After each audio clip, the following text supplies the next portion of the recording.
When a woman is abused or harmed, and we start talking about the choices that she makes in the scenario that leads up to her abuse or harm, it does something to me. I'm not gonna lie. So I just saw this video where this woman was talking about, she's basically asking people that would come upon her video to try not to criticize Dacara's choices that led up to what happened to her.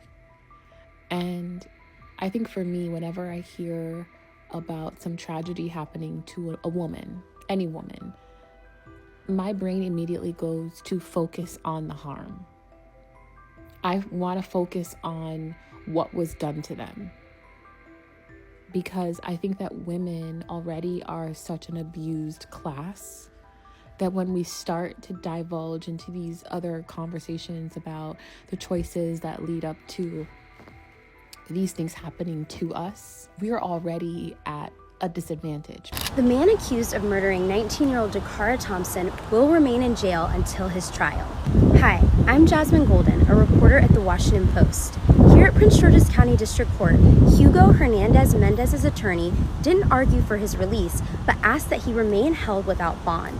Last week, police charged him with first and second-degree murder in Dacara's death.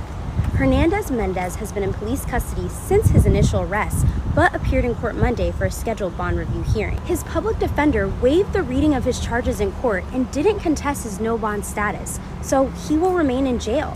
ICE has made clear that they issued an arrest detainer for Hernandez Mendez. State's attorney Tara Jackson emphasized that his legal status is not the primary concern of her office. For next steps, they will have to review the charges and evidence police brought against Hernandez Mendez and then present the appropriate charges to a grand jury for indictment. Dacara's mother was also at court and had a message for the public about her daughter. She was a good girl. She was a good kid. So there's been a lot of people disparaging her character on social media and things and such. Please don't believe everything you see. Don't believe everything you hear.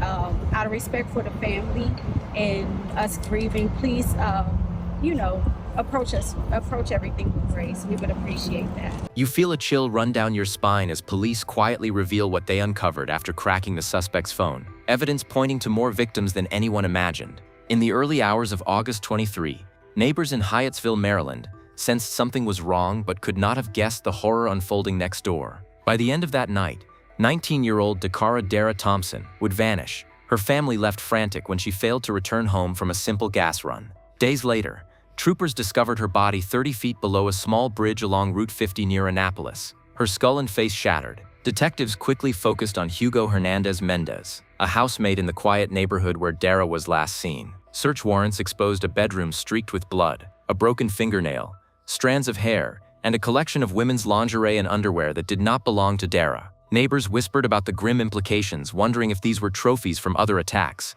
Now investigators confirmed that unlocking Mendez's phone opened a darker chapter. Digital traces and photographs still under forensic review are said to connect him to additional disappearances in the area, a region already unsettled by a string of unsolved missing person cases. One neighbor recalled the stench of something burning in Mendez's yard that morning, a smell unlike brush or trash, as if evidence itself was going up in smoke. Inside the cramped house, roommates gave conflicting statements. One reported hearing disturbing sounds from Mendez's room, while others claimed total ignorance. The silence only deepened suspicion that more people may have known what happened that night. As authorities sift through the phone's data and compare it to unsolved cases, you can't help but wonder if someone next door were hiding secrets this dark. Would you recognize the signs before it was too late? The investigation widened as detectives pieced together the final hours of Dacara Thompson's life. After her father reported her missing late on August 23rd, police tracked the last signal from her phone to the intersection of Jasmine Terrace and Riggs Road in Hyattsville. There they discovered her own car,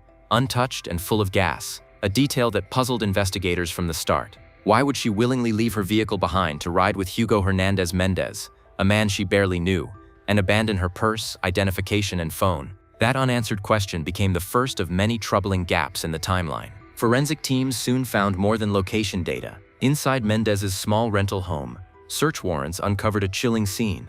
Dara's bloodstains on bedroom surfaces, a wig and other personal items hidden in the trash, and a single white and pink acrylic fingernail ripped from her hand, clear signs of a violent struggle. Detectives believe Dara fought hard before succumbing to the blows that fractured her skull and face. Her body was later thrown from a bridge spanning the South River, an act investigators say required planning and strength, not a momentary outburst. Neighbors have since recalled sights and smells that now seem like warning flares. One man reported an acrid odor drifting from the backyard in the early morning darkness, a smell he compared to burning trash rather than wood. By the time officers arrived, the ash pile he mentioned had disappeared. That single observation feeds the theory that crucial evidence, perhaps Dara's belongings or biological material, was destroyed before authorities could arrive. Even more unsettling is the silence of those who shared the house with Mendez. A roommate admitted hearing what sounded like intercourse followed by strange, strained grunts, yet did nothing more than note the absence of Mendez's GMC vehicle later that night. Other residents claim they heard nothing at all,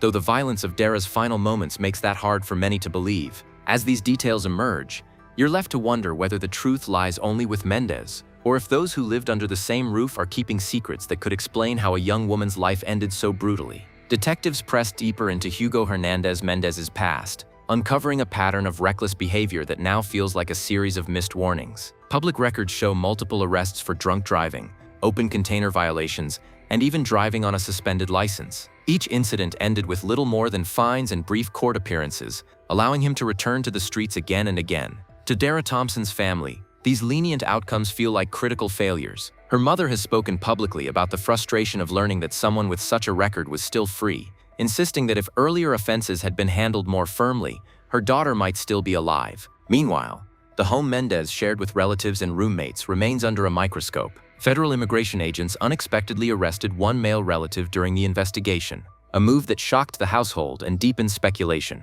Though officials have not linked that arrest directly to Dara's death, the timing raised questions about what else investigators may have uncovered. The cousin who lived there described Mendez's behavior as increasingly distant in the weeks leading up to the killing, appearing less often, avoiding conversation, and exuding what she called a different energy. She even claimed to have urged him to come clean if he knew anything, an admission that now sounds ominous. At the center of it all is the unlocked phone, a trove of data that detectives believe may tie Mendez to additional disappearances. While police have not released specifics, whispers around the neighborhood grow louder. Women gone missing without explanation, families still searching for answers, and evidence that could transform one horrific murder into a serial investigation. Each new rumor fuels public fear that Dara's case was only the beginning. As investigators compare the phone's contents to unsolved cases, you can't help but ask yourself how many other opportunities to stop this man were overlooked before tragedy struck. Investigators turned their attention to the night of August 23rd, piecing together every movement inside the small Hyattsville house. Search warrants revealed that at least 4 other people were present while Dacara Thompson was attacked,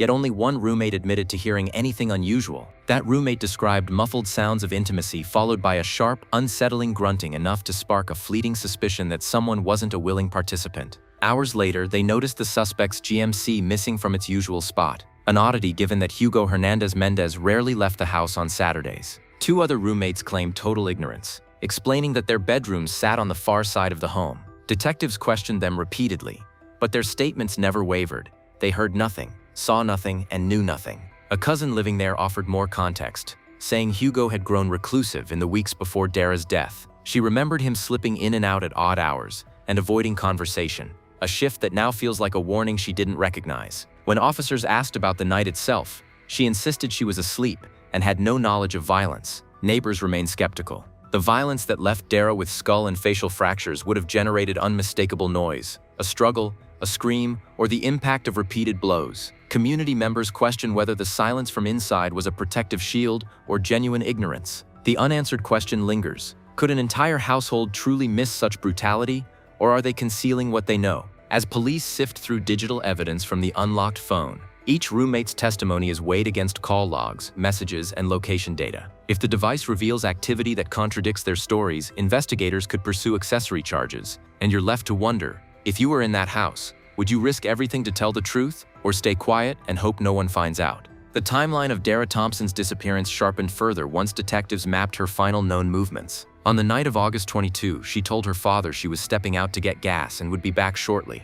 When she failed to return, calls to her phone went unanswered. By the next evening, her family was alarmed enough to track her device through the Find My Phone app, locating it near the intersection of Jasmine Terrace and Riggs Road. There they discovered her car, doors locked, tank full, and no sign of Dara. It was the first undeniable signal that something had gone terribly wrong. For investigators, the condition of the car raised unsettling questions. Dara's purse, identification, and money were left inside, suggesting she voluntarily left the vehicle or was lured away. Friends and relatives struggled to imagine why she would willingly step into Hugo Hernandez Mendez's world, especially since she had her own transportation. That decision remains one of the deepest mysteries in the case. The grim confirmation came days later, on August 31st, when Maryland State Police responded to a call about a disabled vehicle along Route 50 near Annapolis. Down a steep embankment beneath the South River Bridge, they found Dara's body, battered and discarded. Tattoos and jewelry allowed family members to identify her even before forensic tests confirmed the match. The violence of her injuries, severe skull and facial fractures,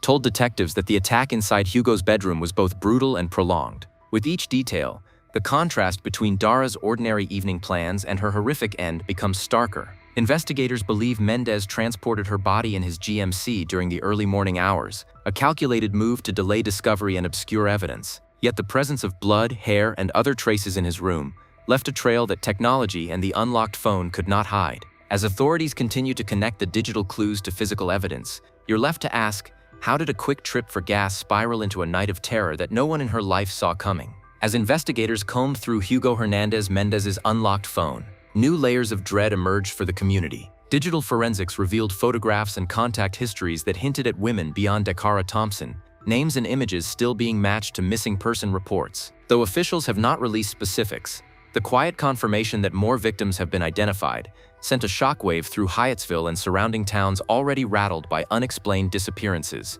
Neighbors who once dismissed rumors now replay every unsettling memory. The acrid backyard smoke that morning, the sudden disappearance of an ash pile, the women's underwear and lingerie hidden in Mendez's room like trophies. Each clue feeds a chilling theory that Dara's murder may be only one chapter in a pattern of violence. Local families with daughters gone missing in recent years are now calling police, hoping the recovered evidence can finally explain their own unanswered questions. For Dara's loved ones, the revelations are almost unbearable. Her mother has publicly pleaded for compassion, condemning social media speculation that her daughter was involved in risky behavior. She describes Dara as kind, free-spirited, and undeserving of the rumors that have surfaced since her death. Investigators echo that appeal, warning that careless accusations distract from the larger, more urgent truth. A potential predator may have left a trail wider than anyone imagined. Meanwhile, the roommates remain under scrutiny. Their insistence that they heard nothing grows less convincing as each new piece of phone data surfaces. Detectives quietly compare timestamps from Mendez's messages to statements from the people who shared his home,